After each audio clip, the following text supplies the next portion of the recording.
Wah, ini cantik sekali, Bu. Ini apa sih, Bu, namanya, Bu? Ini sebangsa paludarium namanya. Paludarium begitu, Bu. Paludarium. Apa bedanya sama akuarium, Bu? Kalau akuarium kan ikan isinya di dalam ya, aja kotak gitu, di dalam kotak ya. Kalau ini saya ingin nuansa alamnya juga ada, habitatnya ada gitu ya, dan bisa ngeliat ikannya begini gitu ya. Oh, bisa ngeliat begini ya, Bu. Ada suara air mancurnya dan senang ngeliat ikan yang bergerak ke sana kemari gitu. Sambil makan kita ngeliat itu rasanya apa ya, adem gitu. Adem gitu ya, Bu. Emang Ibu suka ya hobi pelihara ikan? Iya, bukan miaranya, mendengarkan bericik air, melihat ikan yang berenang ke sana kemari gitu ya, itu punya ketenangan tersendiri gitu. Punya ketenangan tersendiri. Jadi di rumah tuh bikin betah ya gitu. Salah satu yang bikin rumah tuh nyaman. Gitu. Baik, ini susah nggak sih, Bu, perawatannya, Bu? Ini kan harus dibersihkan memang ya. Dikasih makan, dibersihkan, sama seperti kita kan kalau ada apa juga dibersihkan ya. Cuman kan memang ada yang membersihkannya. Oke. Ini makannya sehari sekali atau 2 kali atau? Makannya nggak terlalu banyak. Dia makanannya udah tinggal dikasih aja. Tinggal dikasih aja ini, Bu ya. Nih di sini biar nggak kuat. Nih Mbak Tiara mau ngasih makan. Oke. Gitu. Ini dikata lagi. Nggak usah pakai tangan. Oh, diginin aja. Aja. Nah, tuh kan. Oh iya. Tuh. Dia akan berebut. Oh, seru sekali ya, Bu ya. Iya, kalau ngasih makan tuh kayak ngasih makan anak-anak ya. Tuh, Ibu kan? tadi sebelumnya kita juga ngobrol-ngobrol, sempat ngobrol soal UMKM. Nah, Ibu ini kan sempat dapat julukan Ibu UMKM sejakarta Timur, Bunda UMKM ya. Jakarta Timur. Itu gimana sih, Bu, ceritanya, Bu? Iya, ini teman-teman di Jakarta Timur, dapil saya. Itu beberapa komunitas UMKM itu memberikan julukan ya Bunda UMKM karena memang saya sangat concern banget membantu UMKM. Jadi salah satu kemitraan di Komisi 11 adalah dengan Bank Indonesia. Bank Indonesia itu punya program untuk memberdayakan UMKM gitu. Dan ini diberikan kepada pelaku UMKM yang memang mikro gitu. Yang kebanyakan yang saya bantu tuh kebanyakan itu tadi ibu-ibu rumah tangga yang jualan lontong sayur, ada yang laundry, mencoba laundry, ada yang macam-macam begitu ya.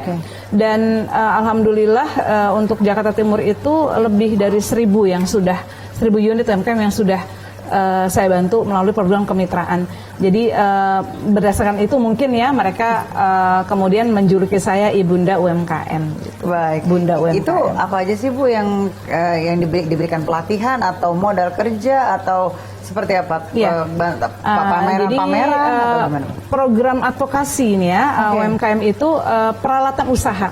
Jadi kita tidak memberikan uang, tapi bantuan peralatan usaha. Jadi mereka bikin proposal dulu, kemudian diseleksi, display, kemudian kita upayakan proposal itu sampai kepada mitra kita, sampai ke mitra kita. Kemudian tentu mereka juga akan survei begitu ya, benar nggak nih pengajuan dari Bu Anies nih gitu ya. Dari survei, dan alhamdulillah saya memang tidak pernah berbohong soal itu, bahwa mereka memang dibantu dan itu saya perjuangkan betul gitu, dan saya langsung menyampaikan juga kepada mitra bahwa ini silakan datang, UMKM kita yang perlu dibantu.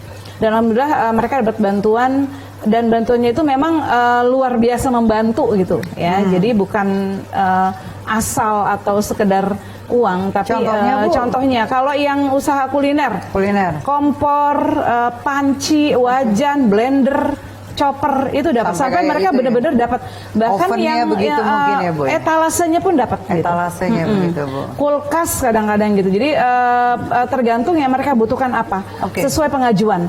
Dan kita berusaha bahwa setiap pengajuan itu betul-betul bisa diterima. Jadi memang itu yang dibutuhkan, kemudian itu yang dikasih, akhirnya itu dan bisa akhirnya mereka bisa usaha. Jadi dengan peralatan itu mereka benar bisa langsung berusaha dan semangat gitu ya.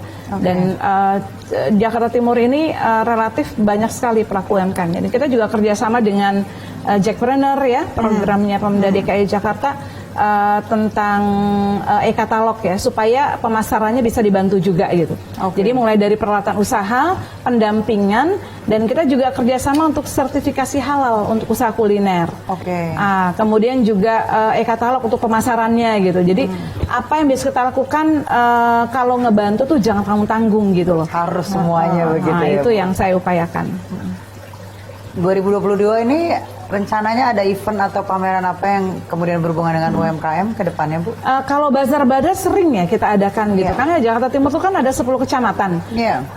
Tiap kecamatan tuh bikin bazar masing-masing untuk UMKM. Jadi di PKS itu ada satu struktur namanya BPJE, bidang pembinaan jaringan ekonomi.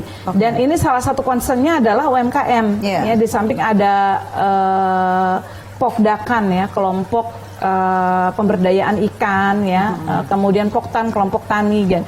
Dan salah satunya UMKM itu event-event bazar itu sering gitu loh. Jadi begitu bazar-bazar itu kita benar-benar kerahkan UMKM untuk bisa menampilkan karya-karyanya, dan itu masyarakat antusias ya. Itu cukup menyerap responnya di masyarakat sendiri. Ya kita udah kemarin kita ada satu event yang serentak di seluruh Jakarta Timur, Jakarta Timur, pameran-pameran di setiap kecamatan itu alhamdulillah omset mereka tuh tinggi juga gitu ketika ada pameran seperti itu. Jadi kita rutin mengadakan itu. Untuk sosialisasinya ke masyarakat sendiri memang sudah ada komunitasnya atau? Ya, sudah ada komunitas plus yang tadi saya bilang BPKS punya struktur yang memang menangani ini gitu ya. Jadi saya kerjasama dengan struktur PKS. Saya memberikan bantuan melalui program kemitraan, kemudian struktur PKS BPJ ini benar-benar membantu untuk mendampingi sekaligus mengadakan event-event semacam bazar atau pameran. Baik, artinya ini informasinya ke masyarakat itu tersampaikan dengan baik ya? Tersampaikan insya Allah. Karena tiap tahun kan kita buka pengajuan. Jadi awal tahun kita buka pengajuan dan ini PKS strukturnya turun gitu ke masyarakat, bahkan nyamperin gitu ya, nyamperin masyarakat jemput yang bola begitu jemput bola di yang jualan-jualan di jalan, Bu mau ikut nggak program kita gitu kan. Kemudian dibimbing bikin proposalnya. Bayangkan ibu-ibu bikin proposal, dibantu, kemudian izin ke RT RW luar tuh kita bantu sampai kemudian proposalnya layak untuk mendapatkan bantuan gitu. Dan bantuannya datang biasa di pertengahan sampai di akhir bulan tuh bantuannya cair. Sejauh ini respon dari si pelaku usahanya begitu memang mau mengikuti atau ada struggle-struggle lain, Bu? Kayak misalkan males biasa gitu, tapi akhirnya bisa mendorong mereka untuk bisa ada strateginya. Jadi proposal itu tidak perorangan tapi kelompok gitu. Jadi satu kelompok ada 30 ya, 20 sampai 30 orang atau unit gitu. Jadi satu kelompok satu proposal gitu ya. Tapi kan tiap-tiap unit kan harus bikin juga gitu untuk bisa dikompilasi gitu. Nah itu memang kesabaran mendampingi gitu ya. Kadang-kadang saya mau ya, kita yang nulisin gitu ya. Ini nih kita tanya semua, betul gitu. Apalagi memang pelaku UMKM yang mikro ini memang betul-betul yang bukan yang berpendidikan untuk bisa, kalau kan mereka nggak UMKM dong gitu kan, memang benar-benar yang ini banget gitu yang kita bantu semua. Kadang kan yang terkendalanya tidak ibu-ibu gitu kan, agak susah untuk kemudian mengikuti teknis, harus ke sana kemari laporan ini dan itu.